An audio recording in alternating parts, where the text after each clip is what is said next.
Hello, my friends, and welcome to the Dave Show. We are going to be looking at President Trump's press secretary just being savage, as always, and throwing truth bombs all over the place. And man, she is just manhandling the press that is there. So let's take a look. 10,000 subscribers. Let's do it. And one more thing before I wrap up, because I do want to get to these meetings and I will see you all at the EO signing later this afternoon. I would just say that you brought to mind California and North Carolina, who continue to be on our hearts, and the president and this administration are committed to ensuring that these individuals get the funding that they need. And I would just say a strong message to Democrats who are out there pretending to be outraged about the long list of crap that this administration is cutting. Federal waste and funding, like $2 million for sex changes in Guatemala, $6 million to fund tourism in Egypt, $20 million on a new Sesame Street show in Iraq, $4.5 million to combat disinformation in Kazakhstan. I could go on, and I'm happy to provide this list to every single one of you. Democrats are outraged that the American people want to be, they want their taxpayers going to good uses, not stuff like this. But then they're very quiet about the fact that there are still North Carolinians and people in California who have lost everything. And in the last 4 years, this federal government did nothing to help them. Nope. This president will continue to put Americans first. And I think the successes of this week so far speak to that. And it's only Wednesday. Garrett, great to see you here today. It's only Wednesday. On Gaza, the president has spent basically his entire public career criticizing foreign entanglements, nation building, sending American troops to fight abroad, particularly in the Middle East. This plan seems like it could ultimately involve all of those things. Can you explain this reversal and how building and owning Gaza squares with America First foreign policy? I would reject the premise of your question that this forces the United States to be entangled in conflicts abroad. The president has not committed to putting boots on the ground in Gaza. He has also said that the United States is not going to pay for the rebuilding of Gaza. His administration is going to work with our partners in the region to reconstruct this region. And let me just take a step back here, because this is an out-of-the-box idea. That's who President Trump is. Yeah. That's why the American people elected him. And his goal is lasting peace in the Middle East for all people in the region. And as I said in my opening remarks, we've had the same people pushing the same solutions to this problem for decades. And it's been made very clear to the president that the United States needs to be involved in this rebuilding effort to ensure stability in the region for all people. But that does not mean boots on the ground in Gaza. It does not mean American taxpayers will be funding this effort. It means Donald Trump, who is the best deal maker on the planet, is going to strike a deal with our partners in the region. He did not rule out American troops in Gaza last night. Are you doing that now? I am saying that the president has not committed to that just yet. He has not made that commitment, and you know that. And on the foreign partners, the Jordanians, the Egyptians, the Saudis have already panned this plan. What foreign partners, if any, have expressed any interest in being part of it? Well, the president has said he's been socialing this idea for quite some time. He's been thinking about this. He said in his remarks last night, this was not a decision or an announcement that he takes lightly. And the president has already spoken to the president El-Sisi. In fact, that was his first foreign leader call. He's meeting with the King of Jordan, King Abdullah, next week. He spoke with the King of Bahrain. He spoke with the Crown Prince of Saudi Arabia. And he has made it very clear, he's been very vocal, that he expects our partners in the region, particularly Egypt and Jordan, to accept Palestinian refugees temporarily so that we can rebuild their home. I'd like to show you some images of Gaza that were taken. Fox News aired this. I mean, that is, as they put it, in an apocalyptic scene in Gaza. This is an uninhabitable place for human beings. Do you really think that families can live their dream in a region that looks like this, with no running water, no electricity? And the special envoy to the president, Steve Witkoff, This is exactly, I think it's awesome that they're doing this. I did not know that she was actually using those screens for anything other than just to show like it's, you know, whatever. But this is totally what they need to be doing. And I've been saying this for a while. They need to have the ability to use multimedia to reinforce their point, to use pictures and video and sound bites to, you know, confirm or contradict what they're talking about. This is this is brilliant, and I am so glad she's doing this. And I think she's the first one to do it. So, yeah, that's awesome. Recently traveled to Gaza, as you all know, and he came back with images that he showed the president of the dire situation here. And the president made this decision with a humanitarian heart for all people in the region. Yeah. Peter. Thank you, Caroline. Are any officials here preparing to fight Democratic lawmakers in the streets? Absolutely not. So, And thanks for the question. some elected Democrats are so steamed about Doge. Congresswoman LaMonica McIver says we are at war. Yep. Ilhan Omar says we might actually see somebody get killed. And Chris Van Hollen says we have to fight this in the Congress. We have to fight this in the streets. So what now? And may I just point out, if you heard that type of violent, enticing rhetoric from our side of the aisle, from Republican fake. leaders on Capitol Hill, So I think fake. there would be a lot more outrage in this room today. It's Yeah. unacceptable, the comments that have been made by these Democrat leaders, and frankly, they don't even dangerous. know what they're talking about. Because President Yeah. Trump was elected with a mandate from the American people to make this government more efficient. He campaigned across this country with Elon Musk, vowing that Elon was going to head up the Department of Government Efficiency, and pretty- the two of them, with a great team pretty around them, were straightforward. going to look at the receipts of this federal government and ensure it's accountable to American taxpayers. That's all that is happening here. And for Democrat officials to incite violence and encourage Americans to take to the streets is incredibly alarming, and they should be held accountable for that rhetoric. Yes. It sounds like something that they're most concerned about is Doge engineers with access to Treasury systems. Can you clarify? Do the Doge engineers have read-only access Yes. in these systems, so they are not allowed to write new No. code? They are not. Okay. No. And then one more thing. NBC is reporting that some of the illegal immigrants that we've seen rounded up and arrested are not being deported. They're being released with ankle or wrist monitoring devices, or they have to check in on the phone. So is the administration heard arresting about more that. people than you have room for? I have seen the reports, and I'm True. glad you brought it up because That's we want to probably address true. it. There have been a total of 461 illegal aliens. This is of this morning when I got this information from DHS that have been released from custody. Of the more than 8,000 that have been arrested since President Trump Wow. was inaugurated, it's less than 6%. And there are reasons for their release. Some of the factors include a lack of significant likelihood of removal in the foreseeable future, lack of detention availability, which is something this president and this administration has been incredibly vocal about. We are doing everything we can to deport and detain illegal Yeah. immigrants, but we need Congress's help to increase funding for Border Patrol and for ICE to increase detention capability in our facilities. And then I think they're looking at building something somewhere in Texas, I believe. I could be wrong. So yeah, I think they're actually probably building stuff right now to try to house all of these people and contain them in a humane way. You know, they can't just herd them into a field somewhere like cattle or something like that. That'd be horrible. But yeah, this is the problem, you know. So, but they'll take care of it.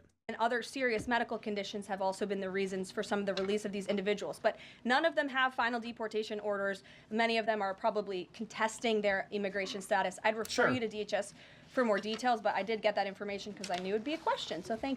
Yeah, it's that collateral damage that they're talking about. You know, they go in for like 2 or 3 specific people, and there might be 15, 20 people there that, aside from, you know, illegally crossing, which does make them technically a criminal, I guess, they haven't really done anything, right? Maybe they're just living their life. They're not extracurricular criminals, you know what I mean? So I could see that happening. You know, just throw on an ankle bracelet or something like that, just to keep track of them. And I don't know. I think it's a good idea. What do you think? Let me know in the comments. Thank you. Sure. Yes. The president and you here again today have made clear, given the devastation, you think Palestinians have no choice but to leave Gaza and go elsewhere. But Palestinians say this is their home. They don't want to go. The president last Boo-hoo. night said he's willing to use the military if necessary. Is the U.S. prepared to remove Palestinians from Gaza by force? The president is prepared to rebuild Gaza for Palestinians and all people in the region, peace-loving people who want real economic development and opportunity in the region. It's so amazing. This is a region that has been controlled by Iranian-backed terrorists, Hamas, who have brutalized not just Israelis but Palestinians too. It is because of Hamas that you see those images on that screen, that Gaza has become a demolition site because Hamas launched that brutal attack on Israel on October the 7th. And so again, I would stress, President Trump wants to ensure that this can be a place where all people can live in peace. You know, the biggest problem I see is that you're going up against the ideology of the people. I mean, they're teaching these kids as little as, I mean, I've seen pictures of, like, I don't know, 5-year-olds or something, and they're all like, yeah, let's kill Jews and, you know, stuff like that. And that's the problem. That's the biggest problem, is they've been so indoctrinated, so brainwashed that they don't know any other way. They're fighting against this thing that is going to ultimately better their lives, and they will not see it. They won't see it. So that's going to be the biggest problem. And I think probably the military is going to have to get involved if this is going to actually happen. And they're going to fight the whole way. Man, I don't know. I don't understand it. I don't get it. He is a peacemaker in chief. He made that very clear in his first term. And as for how that will be accomplished, the president and his team are talking with our allies in the region to consider next steps. But should the American people be prepared to see U.S. military on the ground fighting a ground war against Hamas? Again, the president has not committed to U.S. troops in the region. But it is an option. I have said that the president has not committed to that yet. Sure. If I could just follow up on that, though, why not rule out the idea of committing U.S. troops? This has been a long-standing argument that the president has made really over the last decade or so, talking about endless wars and not something the U.S. wants. Why not rule out? Because I think the president is very good when he's making deals and negotiating not to rule out anything, because he wants to preserve that leverage in negotiations. And so I think that's what he's doing here. If I Mary. could follow up on that, though, he also said that everyone loves this plan. He said that in the Oval Office this morning. Sure. In fact, the Deputy Prime Minister of Jordan called it a declaration of war on the Arab people. So how does he square the fact that even some Republicans on the Hill are objecting to this or questioning this? How does he square the fact saying everyone loves this plan? Well, King Abdullah of Jordan will be here next week, so I can provide you more context on the conversations he will have directly with the President of the United States after that meeting. And I would just point out that there's been a lot of leaders and officials all around the world who have doubted, I suppose, the deal-making ability of President Trump. You heard the Panama leader saying that he would not agree to some of the concessions that he has now made because of Secretary Rubio's visit. You had the Colombian president saying he wouldn't accept flights of Colombian illegal nationals who have entered into our country illegally, and those flights are underway. So actions speak louder than words. Dasha. Caroline, you said the president has been working on this idea for a while behind the scenes now. Is there a written plan based on the president's proposal for Gaza? And if so, when was it drafted and who had a hand in that? The plan was written in the president's remarks last night as he revealed it to the world and to the American people, and his team are continuing to be engaged on this effort. I saw the National Security Advisor this morning. He has a very busy day of calls, and they will, again, continue to engage with our partners. That includes Steve Witkoff as well. Mary. Two questions for you on the news of the day.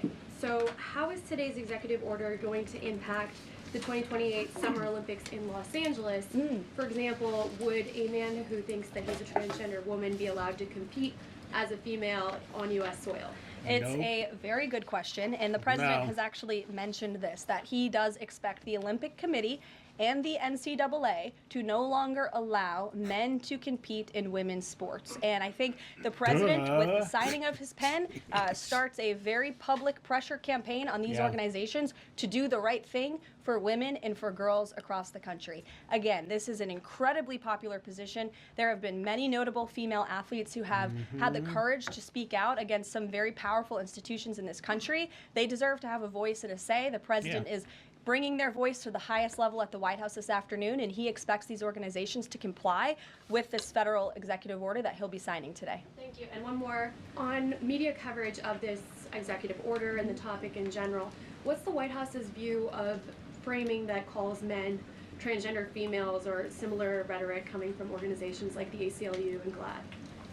Well, it's been very clear. The policy of this administration is that there are only two sexes, Yeah. male and female. Pretty simple. Brian Glenn. Pretty simple. USA ID has gotten a lot of attention the last couple of days with some of these bizarre things that we've been, taxpayers have been funding. Now it looks like there are a couple media outlets that have been dragged into this conversation as far as USA ID funding as well. Does the president have any comment on that? So upon coming out here to the briefing room, I was made aware of the funding from USAID to media outlets, including Politico, who I know has a seat in this room. And I can confirm that the more than $8 million taxpayer dollars that have gone to essentially subsidizing subscriptions to Politico on the American taxpayers' dime will no longer be happening. The DOJ team is working on ridiculous. canceling those payments now. Again, Good. this is a whole of government effort to ensure that we are going line by line when it comes to the federal government's books. And I saw yesterday that Doge has saved, or at least identified, $55 billion so far in potential savings. You know, that is astounding, and they have just begun to look line by line, like she says. Oh my gosh, it's amazing. And this president and his team are making decisions across the board on, do these receipts serve the interests of the American people? Is this a good use of the American taxpayers' money? If it is not, that funding will no longer be sent abroad, and American taxpayers will see significant savings because of that effort. Thank you. I'd like to give some love to the back row. I've heard that unfortunately they haven't been called on in years past. So Reagan, why don't you go ahead? Thanks, Caroline. It's amazing that she knows everybody's name. Like, that's crazy. There's a lot of people. There's a lot of people in there. And man, and she doesn't have like a huge binder. Like, it's the contrast is just astounding, man. The WHC announced that comedian Amber Ruffin, who has called the president a toddler with his pants pulled down, will be the entertainment for this year's Correspondents' Dinner. Does the White House have a reaction to this choice, and will the president be attending the dinner this year? Certainly an interesting choice. I have the president's invitation on my desk. I have the invitation for myself on my desk as well. Haven't talked to the president about it. When he makes his decision, I will let you all know. But definitely an interesting choice of the comedian. I'll talk to the boss about it and see what we decide. Yeah. Sure. Go ahead. Yes. Yes.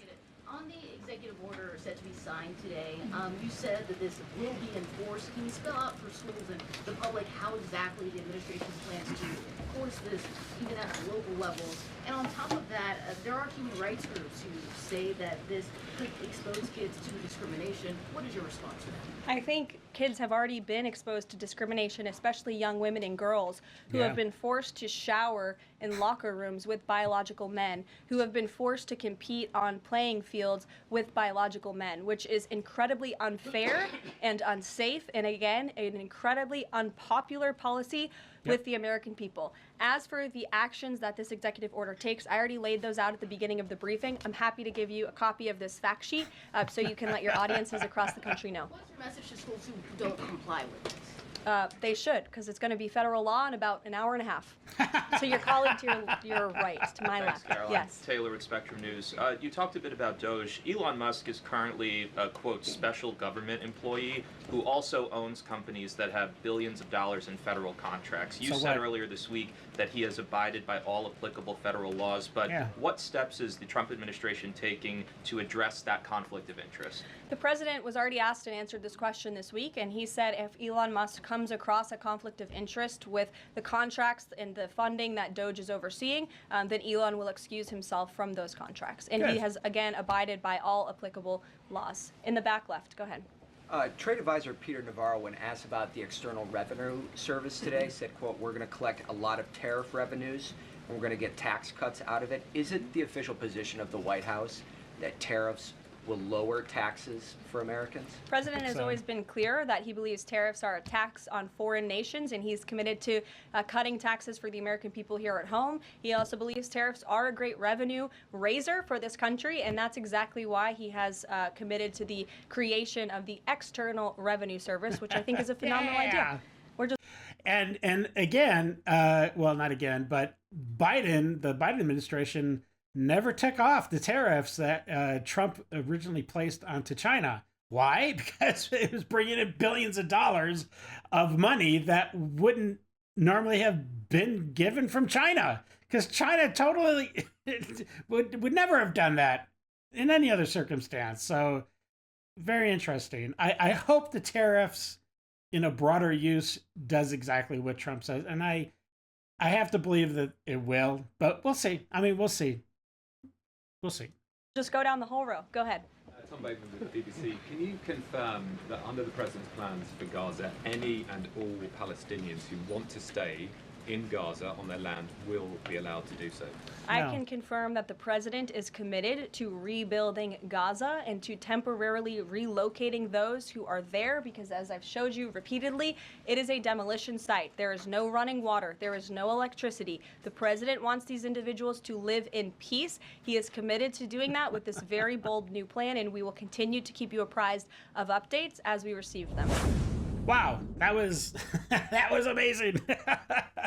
Oh man, it's pay-per-view to watch these press conferences.